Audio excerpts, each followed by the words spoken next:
Hello guys and welcome back to Savage Advertising, here with me, Taryn, and my good co-host friend, beautiful man, Alex. How are you? I'm very good. So we're on the back nine, just on one podcast, into the back nine. I'm warmed up, I'm loosened up, the hips are going, the driver's working. Let's go, baby. Yeah, so I mean, last week you just saw our first guest episode. Yes. With Reza, rather than Xerxes. Yep. Let us know your thoughts on the socials. How did you feel? Did you get some insights? Did you not? And most importantly, who should we have on as our next guest? We want to know. Savage.appetize on the Instagram and or TikTok, YouTube. Wow, this is the promotional episode. Here we go. By the way, try them Iranian kebabs because they do sound delicious. Right then, buddy. Talking about food. Yeah. We are a food podcast. I've got a new putter. Tell me about your putter. Okay, so this is the new golf putter episode for everyone listening. Your boy did get a new golf putter from Golf Craft. It's beautiful. It's called the Batman because it looks like the Batman symbol. Nice. And let me just say, she produces some birdies, baby. So if you guys want to know how to get a new putter, drop me a message. I'll put you in touch with the boys. Love it. Food-wise? Anywhere recently? Honestly, I'll be up front. I haven't had any good food this last week. Nice. I've been to quite a few places and I haven't been to anywhere worth mentioning. I went to a place called, it was called Shinwari. Okay. Charsi and Shinwari, which is basically, I like the idea of it. So I think like Charsi is like pothead in like Indian or Desi language. Okay. So it's like pothead and Shinwari, which is like Afghani, Pakistani cuisine. They use like karahi, which is like that lamb slow cooked, which I had the other week, which is fantastic. But then there's the co-location with a Persian Kubide restaurant. So you're just saying loads of words. Okay, so you've got one menu which is like karahi, Pakistani food, Afghani food, Afghan roti, all this type of stuff. And then the other side of the menu is like Persian Shirazi salads, chicken masti, kubide, like all of Persian kebabs. In one restaurant. Now, I love both things. So I'm like, fantastic, great idea. So I go in there, but the two cuisines don't gel. I don't think you'd ever have Pakistani food with a Persian kebab. The profile's like completely opposite. It's like me saying like a Nashville, it'd be like a Nashville chicken burger and sushi place. You know what I mean? Like they could both be independently really good, but like it didn't gel. I mean, like they're doing it's a soft opening. Where is it? So I've got to give them a bit of a lay off of them a little bit. It's down in Maidan area. Okay. Really nice restaurant. Love the interior. I think I need to go back when it's actually up and running fully 100%, because it's like for me it just didn't gel. Didn't gel quite well. Oh, so that's probably useful if you wanted to know good places to go this week. That will not help you. Wow. But luckily, you're boring. Well, we'll see. Well, I've got a bit of a bumper section for this. I've got a lot to go through, actually. Been to a few places since we last met and sat here. I'll take you through. So I had some guests over as well, some family over, so we had the opportunity to go to some restaurants, which I kind of been wanting to go to. But I want to kick off, actually, with, have you been to a restaurant called The Nice Guys? No. Nice Guys in Emirates Towers, bit of a bougie restaurant. Okay. It's kind of one of those places to be seen. I think they have them all around the world. But I heard the restaurant's quite nice, great cocktails, great food. Yeah. My cousin and his partner in town, so somewhere is nice, a bit vibey. So we went there. Yeah. Food was great, actually. Good quality food. What type of food is it? So it's like a, I don't want to say, it's not a defined specific cuisine. Don't say international. Don't you dare say that. No, it's very hard to kind of define for me because they had pizza. They had pizzas on there. They had shisha tartars on there. No, shisha. Not one of them ones. No. The menu is very well crafted and considered, actually. Yeah. When I was looking through the menu, I think there's an Italian. I think it is Italian, if I'm honest. Okay. I'm sorry, I actually don't know the defined cuisine, but because I actually just went there to enjoy the food. Yeah. We ordered a range of dishes from gnocchi to pizzas to... Sounds like an Italian restaurant, yeah. Guy had a massive Italian flag behind the bar. I think it was Indian. No. But the food was actually really good. I actually really enjoyed the dining experience. I had a wonderful singer singing there. The cocktails were great. All right. Overall, obviously you're paying for it because it's one of those kind of bougie places. Yeah. But I think the experience was actually quite nice. So it's like a date night spot, is it? Yeah, date night spot. If you want a nice dinner, yeah. I was actually, funny enough, I was wearing like an open shirt with like a kind of like a I had like a little vesty thing underneath, just trying to be quite cool and edgy, trying to pretend to be good. I walked up to the bar. About to walk into the restaurant, and at the start, at the entrance, he was like, oh, look, great to have you here.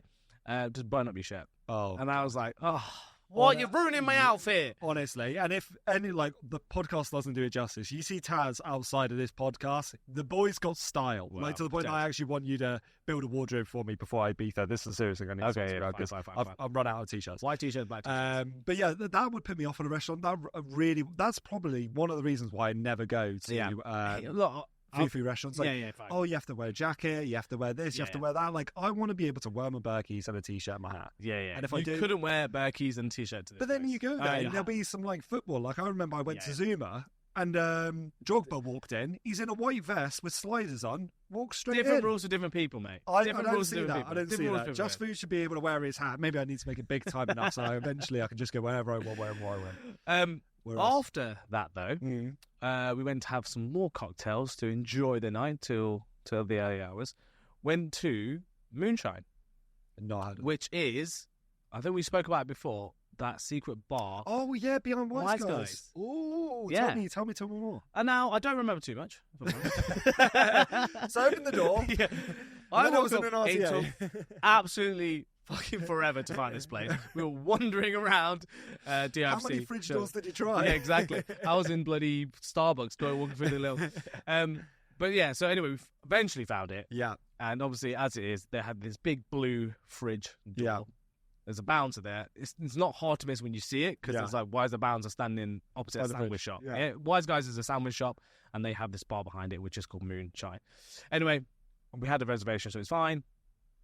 Opens the door. You walk into this really cool, funky, light kind of alleyway. Okay, cool. Yeah, I think I've seen really it. cool, really cool. I mean, great for Instagram pictures if you want to do all that stuff. Yeah. You walk down the alley and then you walk, corridor, whatever you want to say. You walk into a really beautiful kind of low ceiling bar, great music. You walk into the bar straight away, as in you walk to the bar. Yeah. And there's seating around it left and right, DJs on the left. The whole interior of the design of the bar has this kind of lighting effect where there's lighting from like floor to ceiling. Oh, cool. So and they play with that lighting when you listen to different music. Oh, nice. So the experience was fantastic. Yeah. And I thoroughly, highly recommend anyone to go there just for like a nice food cocktail. Music was good? Music was good. House, deep house. From what I remember. Yeah. I mean, I can't tell you what was happening, but I remember going there and ordering a nice cocktail off the menu. I can't tell you what cocktail it is. A refreshing one.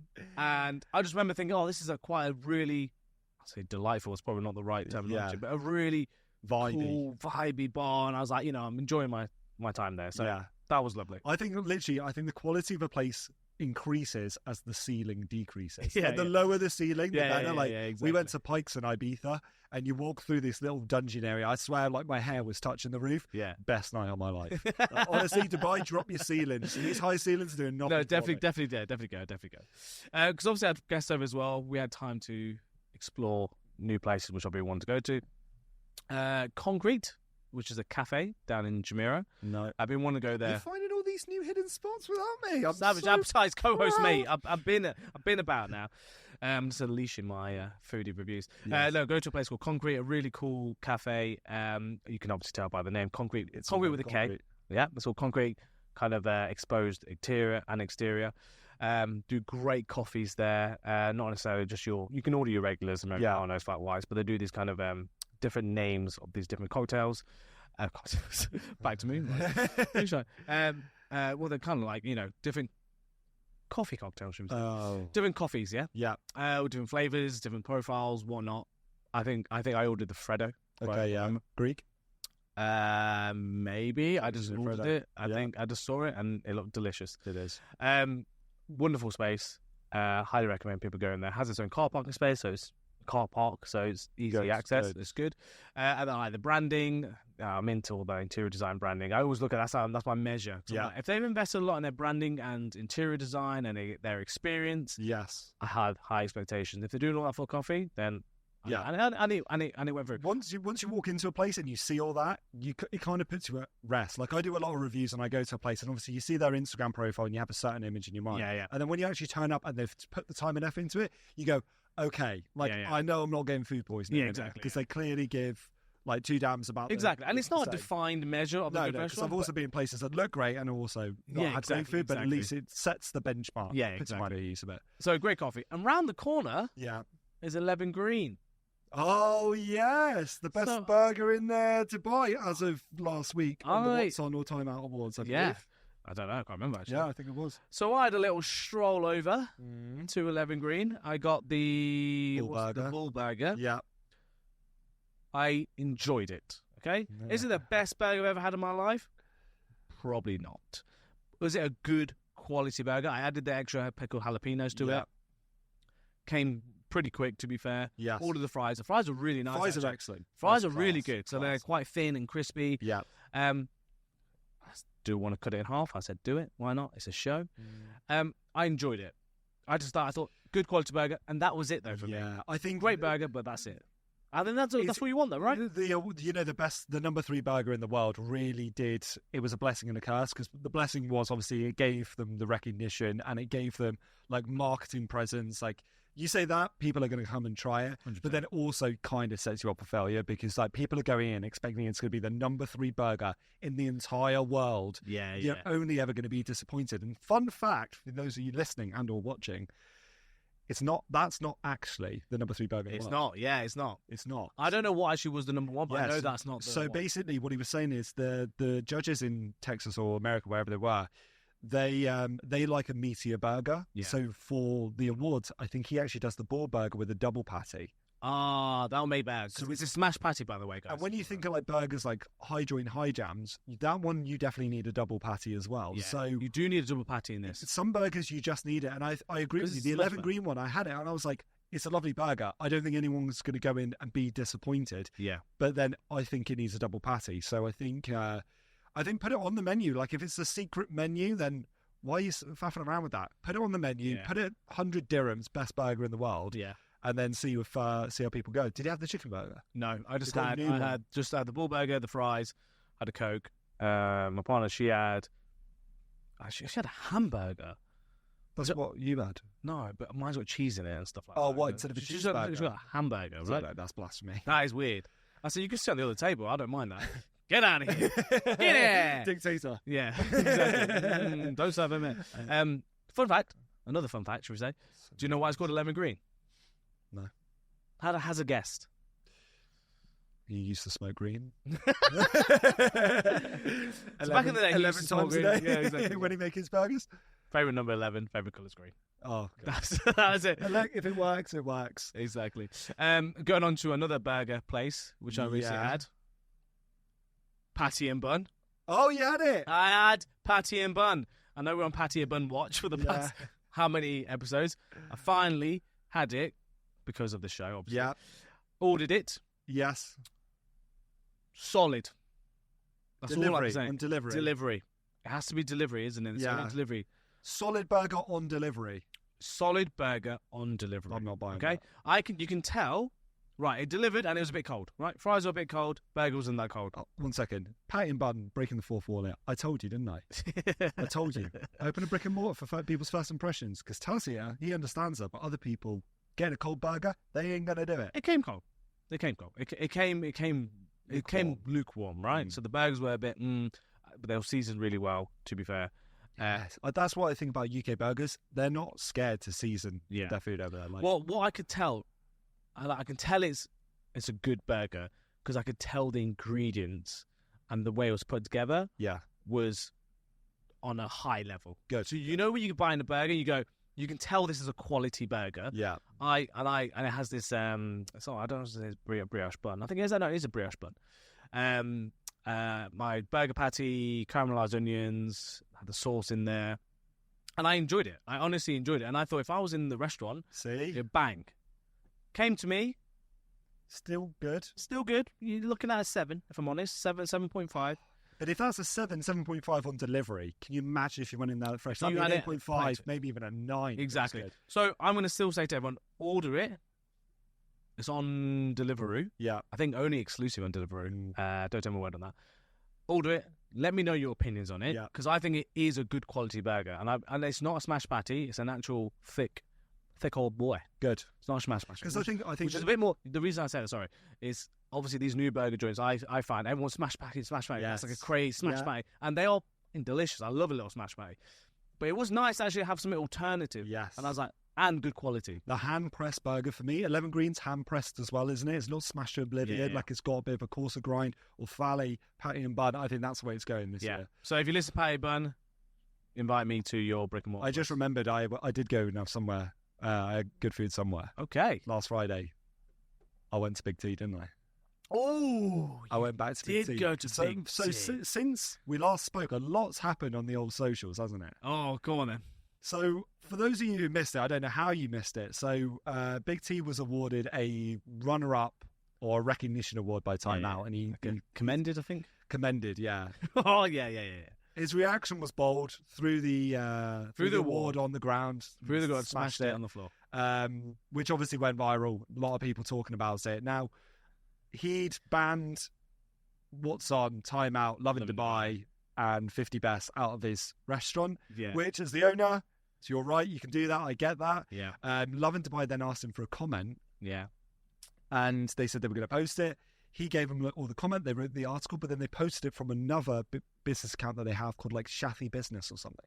What? Not Lovin' Dubai? No. So when we saw the post, it was like, here's like him giving a statement. It's off this Shafi Business. We're like, who the hell is that? Right. And then, obviously, Big T, he's not scared. Comes on social. He was like, look, you reached out to me on Lovin' Dubai. I gave you my statement, and then you used that to post out of a random third-party business account on Instagram. That's weird. He's like, yeah. So then they were banned again. But then since then, Lovin' Dubai actually went back and they posted his statement on their main page. I saw that, yeah. Which is the right thing to do. If you ask people for a statement, let's face it, if it wasn't Lovin' Dubai, one of these the biggest content aggregators here, you probably wouldn't have given a statement. Yeah. Like all publicity is good publicity. So I see his point. But yeah, I went in, I had his food. He was testing out some lamb chops for me. It's now on the menu. Now on the menu because like they are really. What really is his excuse the pun, beef?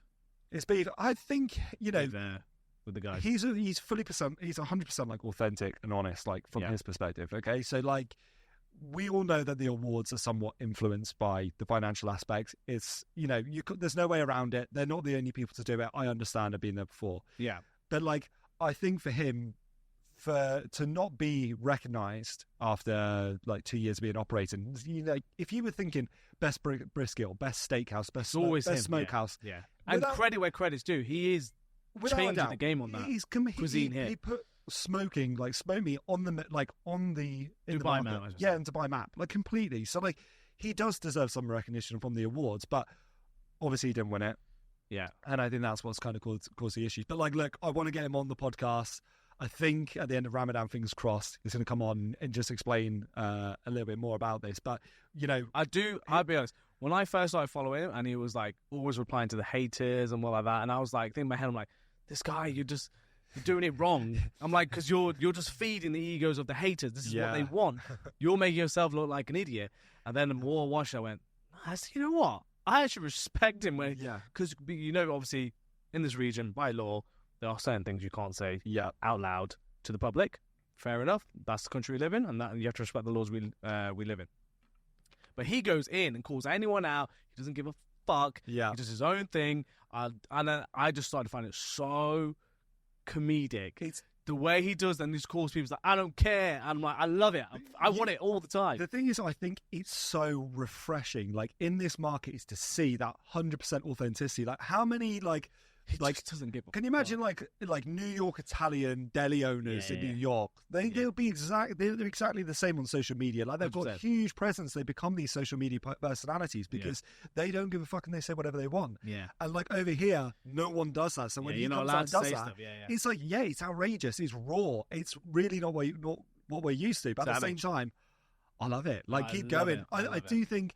The throwing the award is a bit of a statement. Like it really did. It shocked a lot of people, and even people who would say they were on Big T's side may have said that was like a little bit distasteful. But look, you give someone an award, they can do whatever the hell they like with it. So, and it was one hell of a throw. It really was. I saw the award afterwards, and it's. I mean, look, like you said, any publicity is good publicity. To be fair, 'cause that is now even made him like even more in the news. Or I saw a lot of people like, I was going to go and try his food, and after seeing this, I would never he go. He don't care. That's what he's like. Look, he's been open for 2 years. If you haven't gone to try his food, you never really were. I don't. And he doesn't give a fuck anyway. Yeah, like, I don't care. He's busy. I went on there Friday as soon as they opened. Like half an hour in, he's got queues out the door. He's doing something right. Love it. Oh, actually, tell you what, I went back to Time Out Market. Oh yeah, and. Because we spoke about Time Out Market before, and we're talking about the restaurants and when they get changed over. They have changed over restaurants. Yeah, they got rid of the old.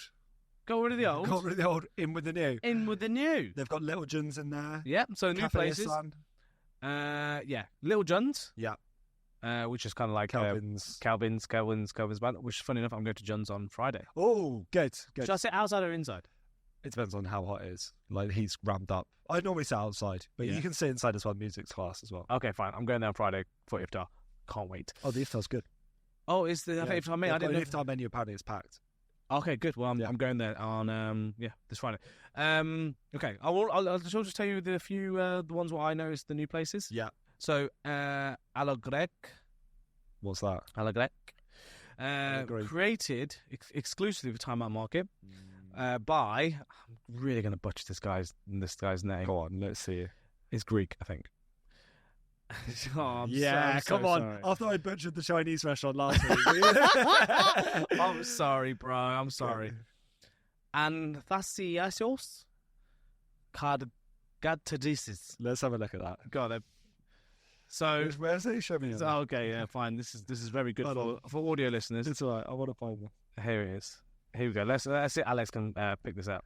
Antasios Kagazis. I'm Greek. I reckon that's it. Right, aka Chef Tommy. Yeah, that's what it is. Tommy Shelby. There we go. Beautiful British. AKA Chef Tommy. That's what they say. This concept is the first brick and mortars store for himself to operate in the city. So it's Greek restaurant. Honestly, Chef Tommy, thank you. Where is all the Greek food being in Dubai? Don't say mythos. I'm not saying if they're charging me 100 dirhams for 2 tiny souvlaki skewers, I'm not having it. All right? Okay, fine. Eat Greek? You eat Greek? Absolutely not. Like, that's another one. Taverna, decent.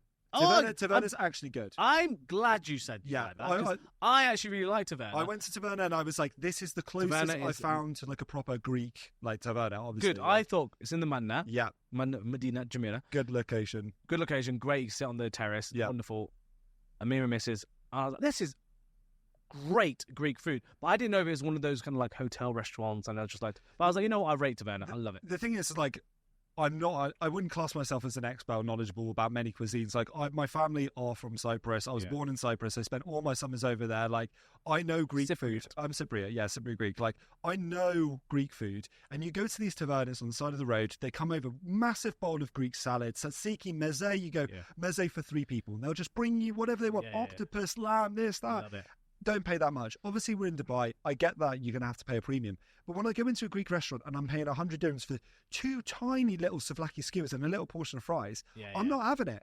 The gyro, and like tzatziki, they're doing like gyros, like you know, you have like a platter or a wrap, and these little tiny handfuls of this meat. It's like Greek food has always been like generous portions. It's sharing with your family and that. Like, come in here, meze for 3 people. And chef sells what he wants and charge me a decent amount, but give me value for money, because at the moment your boys are angry. I was gonna say, good thing. Sorry, Mythos. You don't seem angry about it, still, do you? No, it's just I took my mum and dad to Mythos, and like even my dad's like he's Greek Cypriot, and he was like, "What is this?" Oh God. Yeah. Next one, Alex's favorite cinema, Odeon. Yeah. If you haven't listened to last episode? Yeah, from cinemas in Devon to one of the finest restaurants in Time Out Market. Well done. Odeon's open in Time Out Market. It's French deli, cheese, patisserie. All the idea is sourcing well sourced ingredients. Yeah. You know, cold seafood platters. Yeah. I've not tried it. Cloudline pastries. I've not tried it, but it's supposed to be very delicious. And then Onda by Alici. Yeah, Alici. Flavors of the Amalfi Coast. Obviously, they're the team what brought El Borro. They know their stuff exactly, and then Alici as well. Obviously the seafood Mediterranean. I worry, based on the waters. worry about those restaurants that, Time Out Market, people are going in and drinking, they're having beers, having socials, they're catching up. We talked about this. Yeah, if you look at the ones that are doing success, like Pitfire, Pickl, Hat and Batter, is an Italian, is like a refined, like fine dining Italian going to do well on there? I'm open to seeing you guys do well. Yeah, exactly. Did you get Cafe Hassan on there? No. Cafe Hassan, legit Thai food. Legit. One of the OG Thai food places. Yeah. Now open in Time Out Market. Must go there. Pad Krapao. Get it. Tell me about the restaurant. Cafe Hassan, so it's run by 2 women. One's English. The other one is the Thai chef. Yeah. And they opened in JLT, small little place, down by the waterside. Won loads of awards. Really, really authentic. Like you sit on plastic chairs, plastic plates, the true feel. Yeah. They then went out from that into a licensed place up on a terrace in JLT. Then they allowed like buckets of drink and stuff like that. Yeah. And now they've just gone into Time Out Market. But their food is authentic, legit Thai food. Great, and they're a homegrown brand. They are a homegrown brand. Ask for it spicy. Don't let any Thai chef white boy your food. Go in there, ask for it Thai spicy. Thai spicy is suffer but enjoy. Spicy. I when I see people Thai food, can we have the Thai green curry but not too spicy? It's like It's. I'm trying. People got stomach issues, bro. It's like saying, "Oh, can I have a burger?" But I don't want it too well done. I want it just like boiled. It's not like that. It's not like, it's so awesome. I want a cheeseburger, but I don't want the cheese too melted. Like one of those. Get out of here. Fine. Get your spice. Blow it out. Spice boy. Blow it out your ass the next day. So, yeah, exactly. So talking about homegrown brands, I thought it'd be nice to talk about homegrown brands who are now going global. We already spoke about how we have so many international brands come to Dubai. Yeah. And it's quite now refreshing to see homegrown brands going out there to the world.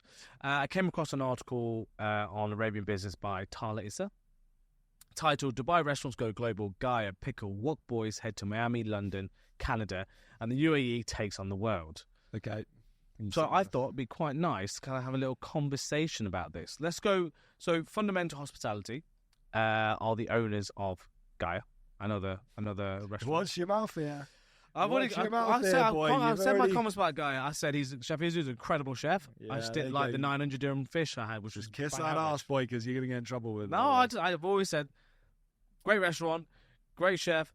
He's the best person in the world. No, I'm joking. But the 900 dirham fish, not for me. So they'll pay that in London, no problem. Yeah, exactly. So they've obviously had like amazing success here in Dubai. I think probably people, if you saw about the big restaurants in Dubai, they're definitely at the top here. Yeah. So and then they opened actually in London not too long ago, I think. So and had massive success in London. Good. And now they're going to move to Marbella, I believe. Oh, interesting. So they're going to move.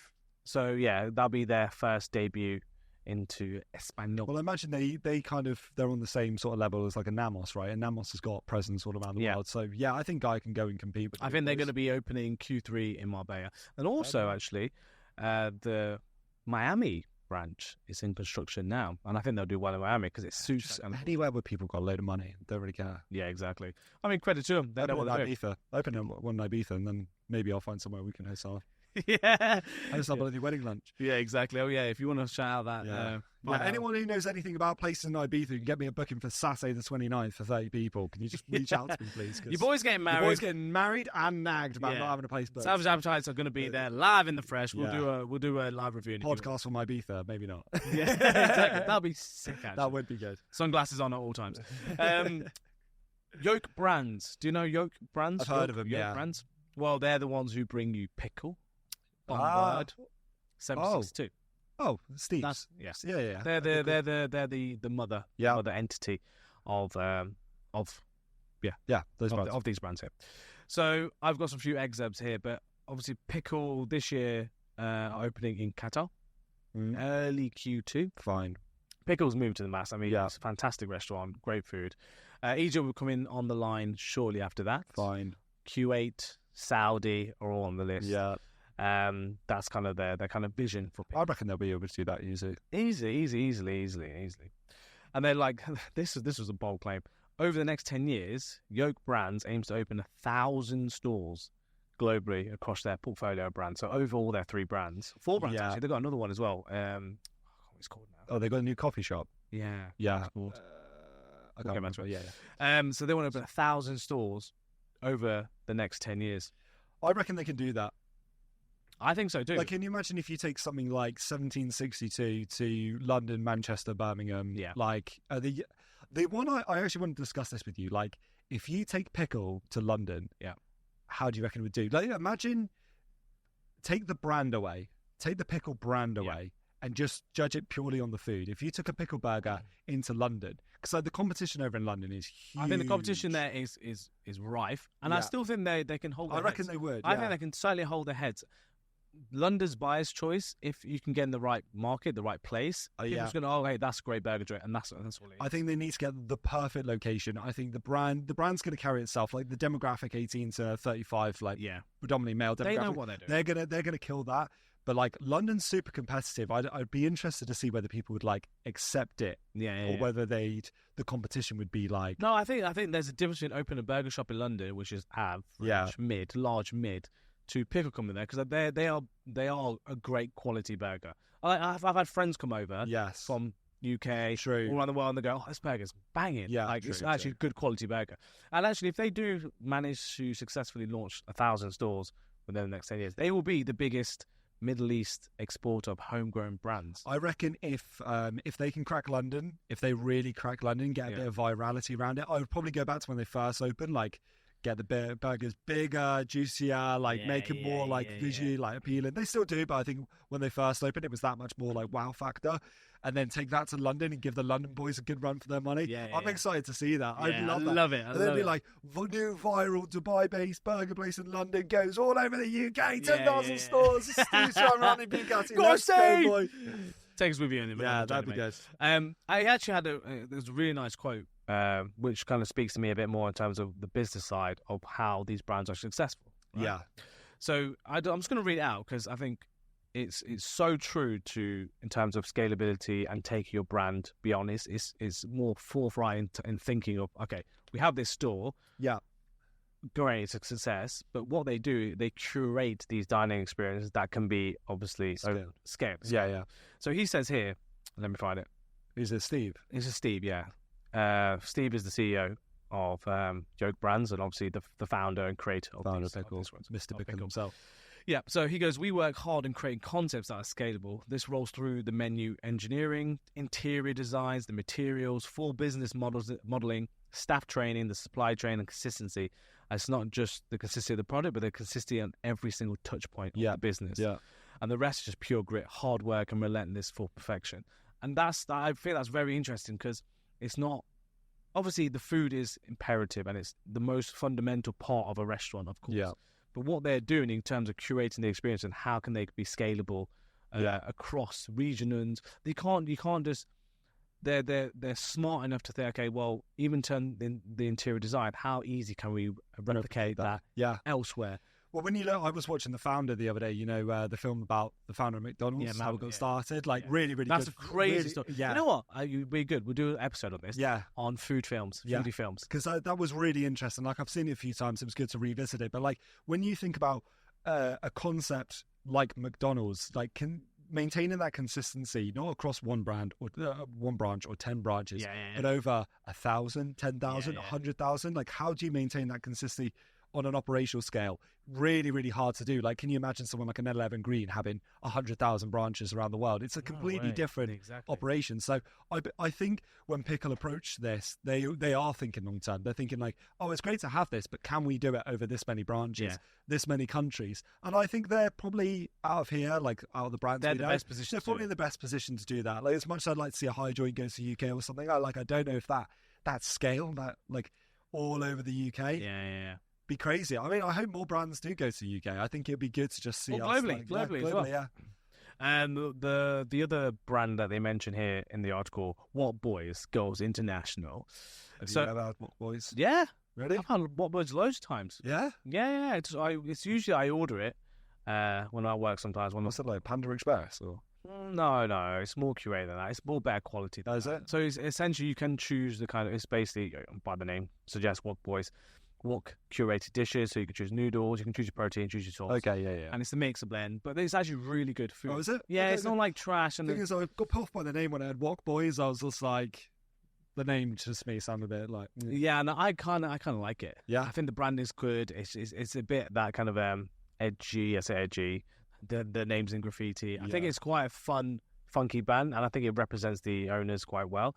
And the food is obviously...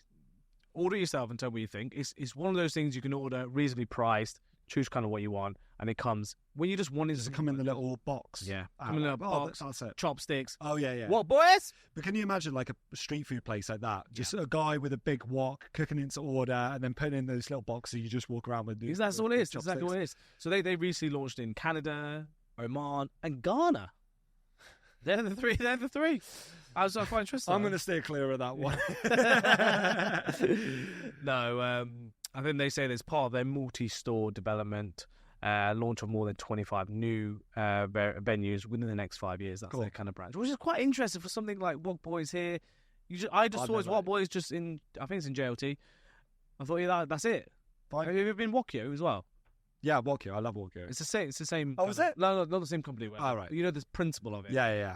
Build your own. I love Wokyo. And just a closing statement by Steve, actually, which I quite like. Just Food's best food blog in the world. Yeah, exactly. Just Food has a 300-yard drive. No, he goes. He says here, I really hope our story inspires others to follow us on this journey.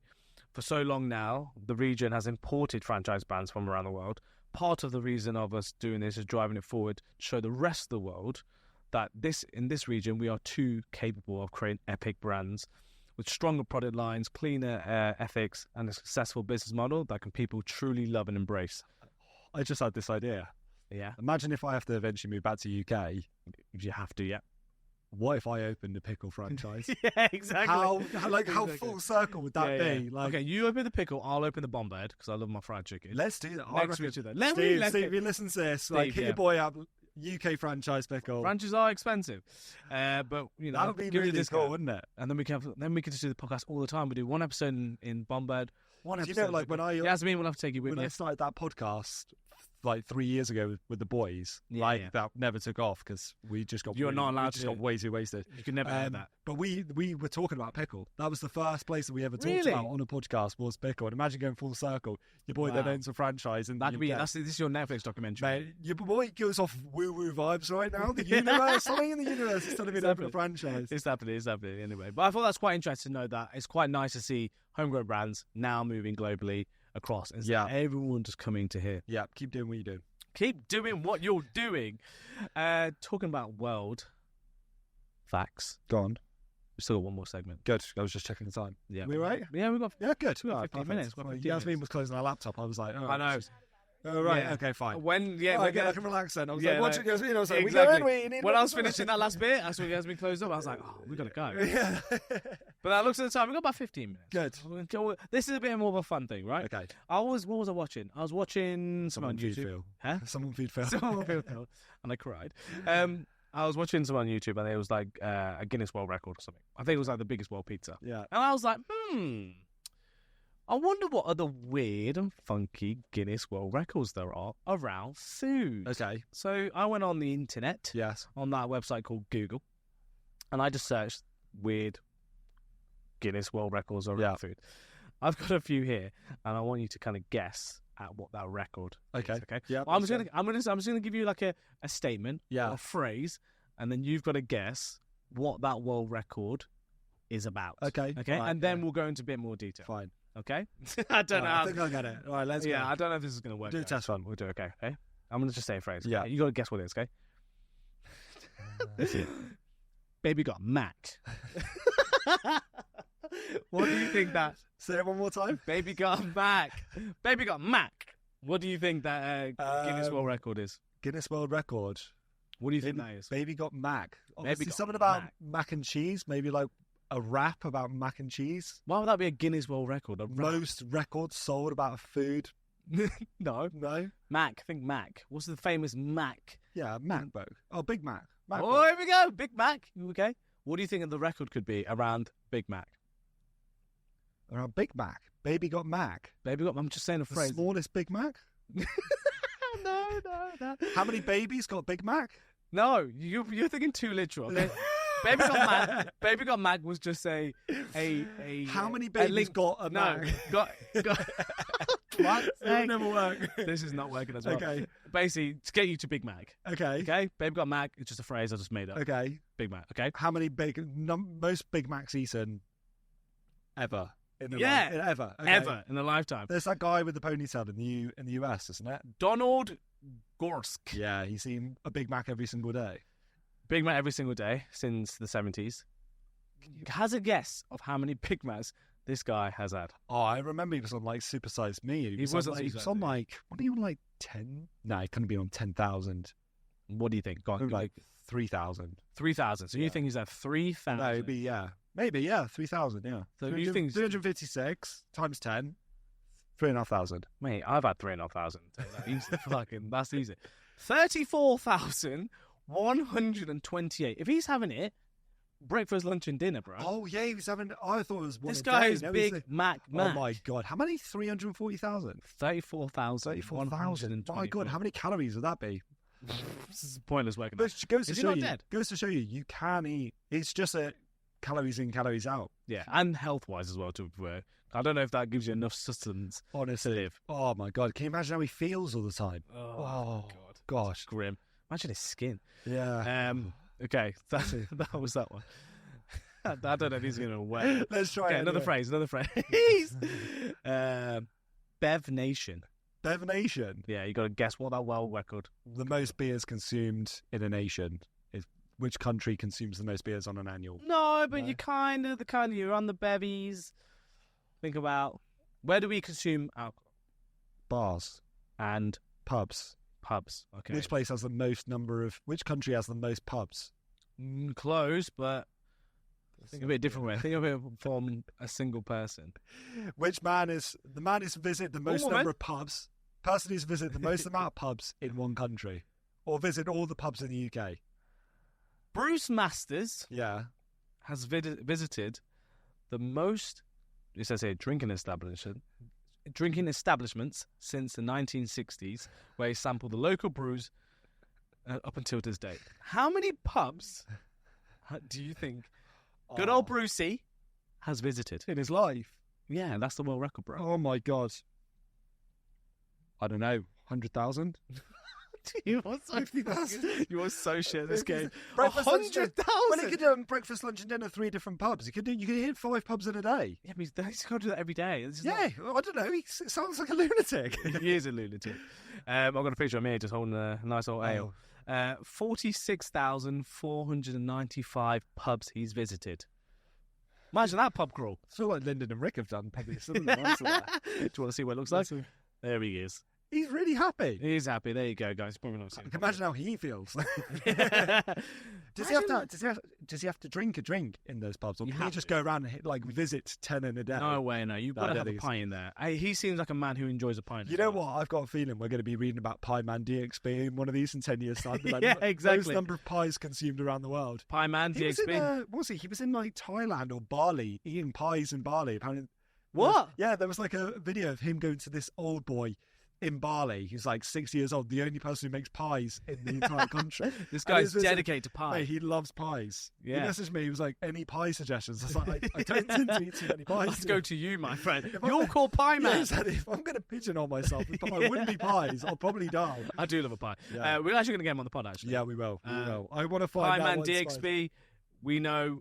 We've been chatting. Keep doing what you're doing. Keep doing what you're doing. Keep eating the pies. We want to know what the best pie is in the UAE, but we'll find out when you're on next. Okay, next one. Oh, these are not going well. Oodles of noodles. Most amount of noodles eaten in a lifetime. No. Longest noodle ever eaten. Longest noodle ever eaten? No, not ever eaten. Ever made. Ever made, yes. San Juan noodles. San Juan noodles, baby. I'm not going to pronounce this as you butchered that. I'll do it. Okay, right. There it is here. Because Alex, if you don't know, Alex has got, I think it's a master's in Mandarin. No, my grandmother's actually Chinese, so I'm 1/8 Chinese. So he knows how to pronounce these perfectly without actually being easy. Go on. Xiangyang. It is Jiangyan. Jiangyan. Okay, Jiangyan Food Co. Limited You set me up for that one. As soon as you saw longest noodle, you were like, I'll get him to say that. Where is it? China. Where in China? Nanyang. Next to the best duck chef in the world. No, he's here now. Oh, he's here. Yeah, so he moved best duck chef. He left that restaurant. China, he left this restaurant. He's like, fuck your longest noodle. I'm going to make the best duck. Exactly. And he's gone over. Anyway, in 2017, 28th of October, they made the longest noodle ever created. How long? 5.043 meters. 550 meters. What? We're saying. I thought I saw 5 meters written on there. You tell me what it is. 50 meters. 50 meters. That's fucking amateur hour, mate. What? That's amateur. 5,000 meters? Okay, 500 meters. 3,084 meters. That is 0.32. That's such a lot of effort. What's the point? I appreciate these Guinness World Records, but why? Because to get a Guinness World Record. Can you imagine going through the effort of making a 3.5 kilometer noodle, and at the end of it, someone gives you a plaque, and you're like, yes. What we're talking about is Amsterdam. Yeah, true. This is the ambition. Obviously, they must. I want someone in Dubai to go after a record. Who would it be? Dubai's full of records. They actually. I actually think like a restaurant. Oh, maybe. GAIA, most expensive Greek salad ever sold. No, most expensive bloody fish. Oh, it's the fish. Large mid ever sold. I actually think Dubai has the city that has the most world records at any city in the world. City with most records. Yeah. Record. Yeah. That's weird. I think they actually do. Don't quote me on that. I think it's true, actually. Okay. We've got a time for one or two more, haven't we? Yeah. Okay, one more. Give me your best one out of those two. Well, no, actually, no, it's one. Oh, no, wait. Yeah, it is one. It's one. It's one. Good. And then I had a list of just some random ones we can talk about, but, whatever. Okay, I've got to put some singing to this one. You got to guess what it is. Why do you build me up, buttercup, baby, just to let me down? What is that? Can you say it again for me? No, I'm not saying it again. That's a song. Buttercup. Yeah. Okay. Well, most records sold. Oh, think about food. This is a food record. I don't know. Most amount of buttercups eaten in the world. Most amount of butter. Wait. Okay, that was again. I love how made. I said this is a food-related quiz, and I give him that. He goes, most records sold. Yeah, I don't know. Right. Two podcasts in a row is hard. Yeah. Most amount of butter made.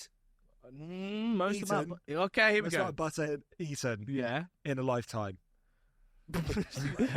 No. Close. Go on. Most amount of butter eaten in 5 minutes. Oh, God. Can you imagine how he feels? That is great. Who feels the worst? Who feels the worst? Beer guy, Bruce, Big Mac guy, or butter guy? Which one feels the most? It's got to be butter guy. Imagine you eat. So, okay. Don Lerman. Just a spoon. Oh, I couldn't do that with mayonnaise. Imagine it melted in your mouth. Yeah. Oh, God. Don Lerman from America. Don Lemon from America ate 28 ounces, which is roughly around 800 grams of butter in 5 minutes. Now, that is a pointless record to me. Because if you said to me, I had a restaurant, I made the longest noodles in the world, that's probably interesting. And you go to bloody Bruce, and he's like, look, I've visited every single pub in England. Yeah. Fair flipping play. This guy's like, how about 32,000 Big Macs? Shut up. And this guy in the corner's like, I ate 800 grams of butter in 5 minutes. I'm like, you need to go to school. Yeah. You should be doing this. That guy over there is eating 36,000 Big Macs, and you've just eaten just slightly shy of a kilo of butter in one sitting. Exactly. Get your little tub of butter and get out of my house. Why would you do that? Just why? Ask yourself why.